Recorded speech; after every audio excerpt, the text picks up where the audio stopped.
हमारा दोबारा होने वाली है। इतना याद आएगा कि पूरे गांव को घेर लेगा। पुत्र छिड़का है, उनकी कहाँ गिरफ्तारी हुई है? घर से लेडीजों को बच्चों को मारेंगे। इटावा के बकेवर में हुई हिंसा का असली मास्टरमाइंड गगन यादव है।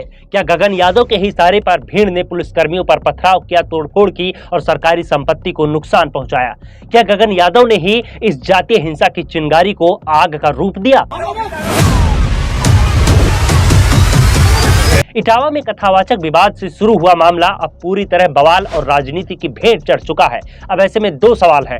पहला ये कि इस घटना का असली मास्टरमाइंड कौन है, किसके कहने पर ये हजारों बवाली बकेवर में तोड़फोड़ करने पहुंच गए, और दूसरा ये कि इस हिंसा से दानापुर के ग्रामीणों और आरोपी ब्राह्मण परिवार पर क्या असर पड़ा है।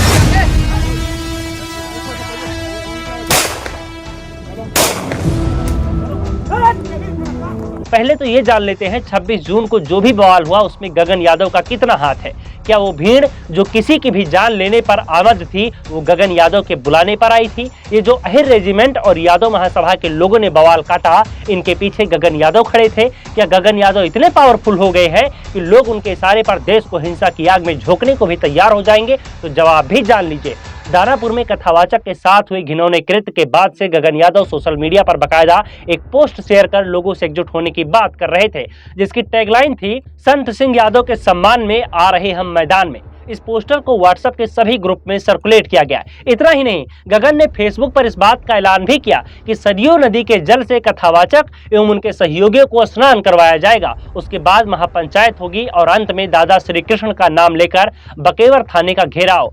सब कुछ शांतिपूर्ण तरीके से होगा, जहां हम अपने संस्कारों का परिचय भी देंगे। लेकिन आज अगर हम गूंगे बने रहे तो हमारी आने वाली नस्लें हमें गाली देंगी। इसलिए आज अगर यदुकुल गौरव को बचाने के लिए हमें खून भी बहाना पड़ा तो हम तैयार हैं। इसीलिए प्रशासन दबाव बनाने का प्रयास न करे। मोहब्बत से बड़ी जंग जीती जा सकती है। हम भी मोहब्बत का पैगाम और इंसानियत का चिराग लेकर आएंगे। हमें भी देश के भविष्य की फिक्र है। इस फेसबुक पोस्ट में संतुलन बनाए रखने के लिए दोनों बातें लिखी गई। पहली, सब कुछ शांतिपूर्ण तरीके से होगा, और दूसरी, चुप नहीं बैठेंगे, खून बहाने को भी तैयार है, यानी दंगा हो सकता है। लेकिन गगन यादव के बुलावे पर जो लोग आए उन्होंने पहली बात को नजरअंदाज कर दिया और दूसरी बात को अमल में लाते हुए उपद्रव पर उतारू हो गए।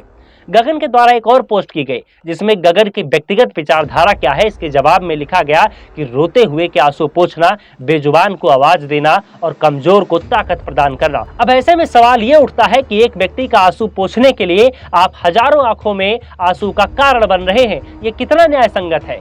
इस दंगे में आपके द्वारा बुलाए गए लोगों में से जितने लोग गिरफ्तार हुए, क्या उनके परिजनों के आंखों में आंसू का कारण नहीं बने आप? इस दंगे में जितने लोग शिकार हुए, चाहे वो किसी भी पक्ष के रहे हों, उनकी आंखों में आंसू का कारण नहीं बने आप? तो अब इस बात का ढिंढोरा पीटना बंद कीजिए कि आप आंसू पोंछने वालों में से हैं। पूरे देश ने देख लिया है, आप आंसू लाने वालों में से हैं। बहरहाल गगन यादव कितने पावरफुल है इसका अंदाजा आप इसी बात से लगा सकते हैं कि दरोगा भी इन्हें सलाम ठोकते हैं। इतना ही नहीं, इनके ताल्लुकात बीजेपी और समाजवादी पार्टी के शीर्ष नेताओं से हैं। तो ऐसे में आपको बताने की आवश्यकता नहीं है कि इस दंगे का बल इन्हें किस पार्टी या किस व्यक्ति से मिला। उपद्रव के लिए युवाओं को उकसाने वाला गगन यादव मेरठ का रहने वाला है और वो इंडियन रिफॉर्म्स ऑर्गेनाइजेशन का संस्थापक है। अहिर रेजिमेंट के गठन की मांग को लेकर चलाए जाने वाले अभियान में भी सक्रिय रहता है। यादव समाज के युवाओं में गगन की अच्छी पैठ मानी जाती है। ऐसा पहली बार नहीं है जब ये चर्चा में आए हैं। इससे पहले लोकसभा चुनाव में एक बयान के चलते ये खूब चर्चा में आए थे। ये जय श्री राम वाले ही हैं, निकाल देंगे इनका राम, अभी रुक जाओ, ऐसा गगन यादव ने कहा था। इन्होंने ये भी कहा था कि ताकतवर हम बहुत हैं पर सत्ता की ताकत में नहीं है। लड़के हमारे भरे बैठे हैं, हम उन्हें रोक के रखे हैं। ताकतवर हम बहुत हैं पर सत्ता की ताकत में नहीं है, क्योंकि लड़के हमारे भरे बैठे हैं, हम ही उन्हें रोक के रख रहे हैं और हम चाहेंगे कि रुके रहे। वो ये जय श्री राम वाले ही हैं, निकाल देंगे इनका राम बाहर, रुक जाओ अभी। इनके बयान के बाद जैसे हिंदू सेना के लोगों ने शांति से इनका विरोध किया था, वही रास्ता इन्हें भी अपनाना चाहिए था। लेकिन वो संभव नहीं हो पाया क्योंकि इनके लड़के भरे बैठे थे, जिसका गगन यादव ने बखूबी फायदा उठाया और उन लड़कों को झोंक दिया हिंसा की आग में। इसमें गगन का कुछ गया नहीं और गिरफ्तार हुए लड़कों का कुछ बचा नहीं, क्योंकि 9 घंटे तक नजरबंद रहने के बाद भी गगन यादव पुलिस की नाक के नीचे से फरार हो गया या फिर फरार कर दिया गया। अब आ जाते हैं दूसरे सवाल के जवाब पर। जो हमने शुरुआत में किया था कि गगन यादव के द्वारा रची गई हिंसा की साजिश का असर दानापुर के ग्रामीणों और आरोपी ब्राह्मण परिवार पर कितना पड़ा है, तो उसका जवाब यह है कि यादवों ने गांव वालों का जीना दुश्वार कर दिया है। अब बहन बेटियां घर से बाहर नहीं निकल पा रही है, गाड़ियों में भरकर लोग आते हैं और खुलेआम धमकी देते हैं। इतना ही नहीं, कुछ जाहिल लोग महिला टीचर के साथ अभद्रता भी करते हैं और बात यहीं पर खत्म नहीं होती। कुछ दरिंदों ने बहन बेटियों के साथ छेड़खानी भी शुरू कर दी है। देखिए खबर दुनिया की एक ग्राउंड रिपोर्ट। धमकियां दे रहे हो, जो कह रहे हैं कि अब कल की तारीख में आ रही है सुनाई में कि कल मतलब इतना यादव आएगा कि पूरे गांव को घेर लेगा। घर से लेडीजों को बच्चों को मारेंगे। धमकी आ रहा है कि इतने लोग आएंगे, ये होगा वो होगा। 2 गाड़ी आज आई थी, आज रात में आई थी और एक लड़की के दरवाजे पर जा रहे। धमकी दे रहे हैं कि अभी ब्राह्मणों सो जाओ अच्छी तरह से, सुख की नींद, फिर देखते हैं सबको।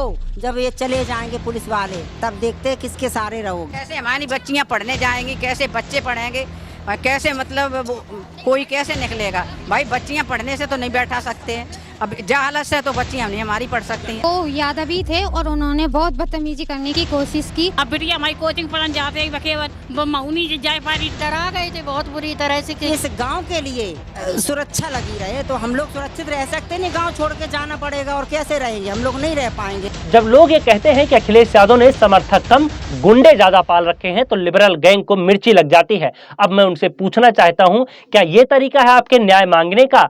आरोपी एक परिवार है, लेकिन आपने तो पूरे गांव की बहन बेटियों पर गिद्ध जैसी नजर गड़ा रखी है। कब रुकेंगे आप? जब पूरे देश को जला देंगे तब, या उन बहन बेटियों को जब नोच कर खा लेंगे तब? मैं अच्छी तरह से जानता हूं ये सब भी यादव समाज का काम नहीं हो सकता है।